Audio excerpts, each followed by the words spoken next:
January is Cancer Awareness Month for firefighters. The International Association of Firefighters says firefighter occupational cancer is a leading cause of line of duty death in the fire service. So joining us to talk more about this issue, the Assistant Chief Ryan Hannigan and Communications Director Angel Mota with the Roseville Fire Department. Thank you for coming in. Yeah, thank you for having us. Yeah, absolutely. So Ryan, you've had 22 years as a firefighter. I mean, big changes that in what we know since when you started to even when Ryan started, or I'm sorry, when he started.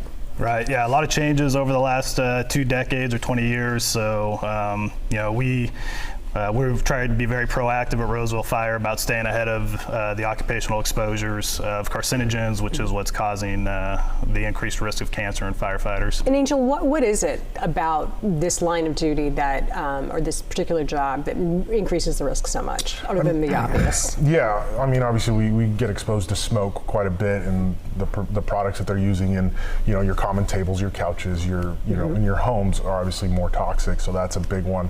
On top of some more recently, assuming that, you know, foams and some turnout gear that is releasing what's called PFAS. Yeah, so a lot of things are being changed in terms of things that you do all the time just to be a little bit safer. So we have a graphic we're going to put up, and we'll talk about some of the things you guys now do that hopefully are cutting down on that risk. So that could include everything from using wipes to remove as much soot as you possibly can, changing and washing your clothes quicker, showering after fire. You don't ever store your PPE gear in the cab anymore, keeping bunker gear out of the home, and then also making sure you're getting annual medical exams. Right. Yep. And those are all things that we've adopted at Roseville Fire. We issue all of our firefighters 2 sets of turnouts or the protective clothing, so that after they come back from a fire, they're able to switch into a clean set of gear and finish their shift in that. The clean rooms, our new station that's under construction in the Campus Oaks area of Roseville, will actually have clean rooms where the firefighters can come straight back from the fire, decontaminate, get their gear off, get it cleaned up, all before they go into the living quarters of the station. Why is it so important for the public to understand these things and why they're so important? Yeah, I think it's important to obviously understand the inherent risk that we take day in and day out, trying to serve our community. On top of that, we do have legislature that helps us do the job that we do and protect us, you know, whether it be during the time that we're serving or even after, once we're retired.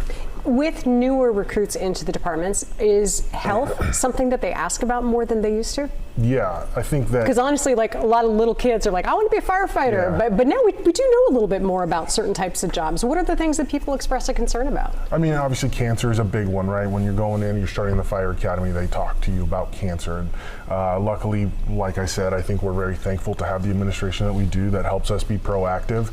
So addressing the issues of occupational cancer and firefighters is big, and I think our administration does a good job of helping us be proactive. Well, you'll be continuing to kind of spread the word. Are there any other awareness things that you'll be doing with the department that the community might notice? I think on behalf of the IFF, the International Association of Firefighters, we're currently working on legislation to remove PFAS from being imported and also used in manufacturing of turnouts for the firefighters online here in the U.S. Yeah, well, we certainly hear a lot more about all of these different chemicals and materials these days than we used to. Thank you very much for coming in and breaking it down. We appreciate it. Awesome, thank you. Okay.